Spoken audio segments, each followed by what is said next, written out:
Hey team, happy Sunday. Awesome job completing 2 weeks of Challenge 27. We are wrapping up those weeks and getting ready to move into week 3. I'm Coach Megan and I wanted to talk to you guys a little bit about nutrition today. So some of you know I completed my master's degree in dietetics. I'm gonna try my best to synthesize as much as the important information as I can in the next 4.5 minutes. So starting from the basics, our 3 macronutrients: carbohydrates, proteins, and dietary fat. We need all of them every single day, especially as athletes, fueling ourselves before and after we exercise, all right? So let's talk a little bit about carbohydrates. They get a really bad rap, but they are our body's preferred source of energy, all right? They help us do everything in our body, be able to move, have energy, feel good, and especially for athletes and all of us completing F45 workouts, we are exercising at an intensity that is, comparable to athletic training and everything. We need carbohydrates. If we're not fueling ourselves with enough carbohydrates, our body's still going to need that energy. It's actually going to start to break down our muscle fibers, convert those, protein muscle fibers into amino acids, and then into glycogen, and then into glucose that our body's going to be able to use as sugar, as a fuel source. All right. So if you're finding that you're doing a lot of weightlifting and you're not putting on, certain amount of some muscle mass, whether it's bulking or just lean muscle tissue, you may need to increase not only the amount of protein that you're eating, but also the amount of carbohydrates that you're eating. Good carbohydrates, nutrient-dense carbohydrates, that's the language that I like to use for this, is also going to have some sources of protein in it. So whole grains are great examples of carbohydrate and, grain-based sources of things that have protein in it. You're also going to find dietary fiber in there. Ignore the sirens in the background. Fruits and veggies, also sources of carbohydrates. If you eat dairy, also a source of carbohydrates. All right, and we'll talk more about those specifics later. Protein, responsible not only for muscle growth, but for almost every single cell in our body, all right? Our hair, our skin, our nails, we need different sources of protein. Here's some takeaways of that. Protein, quality over quantity, all right? And having it throughout the day is really important. So if you just ate a huge high protein breakfast, it doesn't metabolize and use and store as well as if you were eating it throughout the day, all right? We obviously know a lot of animal-based sources of protein. They have something called all of the essential amino acids in our body. So they're really easy for our body to use and store and make use of. If you're somebody who's vegetarian or vegan, or you're just trying to eat more plants, eating a variety of different sources of protein is even more essential for you. All right.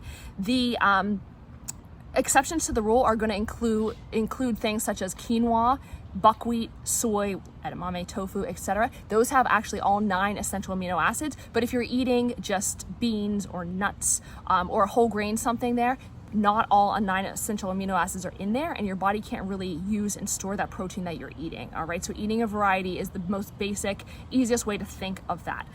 Some ways to complete the amino acids profiles would be having something like a scoop of peanut butter that I often eat, but pairing it with something like whole grain bread, all right? Whole grain, again, has protein sources in there. Together with those two, you're gonna have all 9 essential amino acids. If you're having like a burrito bowl and you're having, beans in there and brown rice is also whole grain, it has protein in there, that's going to complete your amino acid profile, all right? So simplistic terms, again, quality over quantity, and eating a variety is really, really important. And again, if you're not eating enough, your body is actually wearing down at your muscle fibers, so we need to replenish carbs, protein, all of that kind of stuff, all right?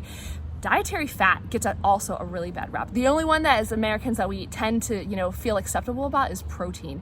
But remember, excess protein in the body is actually stored as body fat. So we need to find that exact right number as well. And that's going to vary day by day. So don't get too caught up with specifics.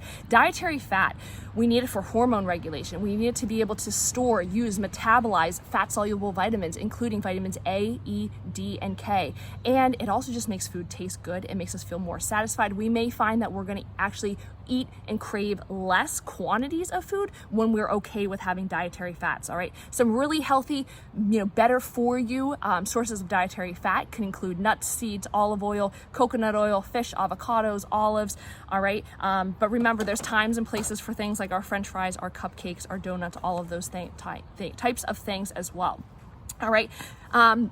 Thinking back to fat, sometimes fatty foods can have a lot of cholesterol in them, and we're like, we don't want to eat fat because, you know, we're afraid of this high cholesterol.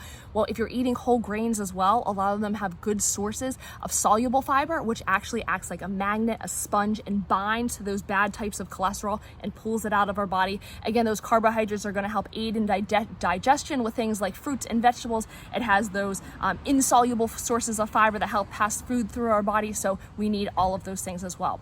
Hydration, we've been killing it. We've been doing, 2 to 3 liters of water. We need that so that our body is able to break down food, to be able to distribute those nutrients in our body through our bloodstream. So keep drinking the water. And, thinking about those micronutrients like vitamins and minerals, they're found in just, a variety of food sources. So the more different foods that you can eat that come from nature, buying organic when you can access it, when you can afford it and everything, trying to come back to basics with those things. We've probably heard, minimizing processed foods. They tend to not be as nutrient dense. They might not have those good sources of, different fibers, vitamins and minerals there, or they might be fortified, they might be added in. So balance is really key. The final thing that I want to talk about that's not specific to nutrient is finding a diet. Diet meaning whatever you eat, that is your diet, what you consume, that is sustainable, all right? Oftentimes when we're trying to lose weight or adapt to a new program, we're making separate things for ourselves than our family, and, we're packing things along to go on trips and stuff like that. All of that stuff is fine, but I want you guys to focus on, for this challenge, what are healthful ways that you can eat and exercise that are gonna be sustainable for the rest of your life, or for the next, 1, 3, 5, 7, 10 years, whatever it is. We want to find things that make us happy, that are not making us overly obsessed about food in terms of thought, in terms of energy. We don't want to have food guilt with things. Remember, things like cupcakes have a place in our diet. They are things that we use to socialize, to celebrate friends and family. We need social connectedness there. So don't beat yourself up whenever you have, any of those types of things. However, if you are filling up on things from nature, like grapes, like strawberries, like carrots, I have all of my food toolkits here, things that have, great stuff in their packaging, good sources of carbs with some fiber in there, lots of vitamins and minerals. If we're filling up on these things first, when it comes to eating things like, these other treats that we typically have, we'll probably eat less of it. We probably won't have that over craving of sugar because we haven't deprived our body from other sugary things. It's not like this big taboo thing, and we're going to be able to have a healthier relationship with food, all right? Most of us don't live by ourselves, and even if we do, we have friends and family, and we want to perpetuate our healthy eating habits, our healthy, diet and exercise habits, not only onto ourselves, but to others as well. So balance is key. Moderation is key. Finding foods that you enjoy. I like cottage cheese. If you hate it, don't eat it there. All right. So that is my basics from my master's degree and from my 10th grade nutrition course in a little over 5 minutes. But takeaway, food is complex. Food is personal to you. You need to find what works for you.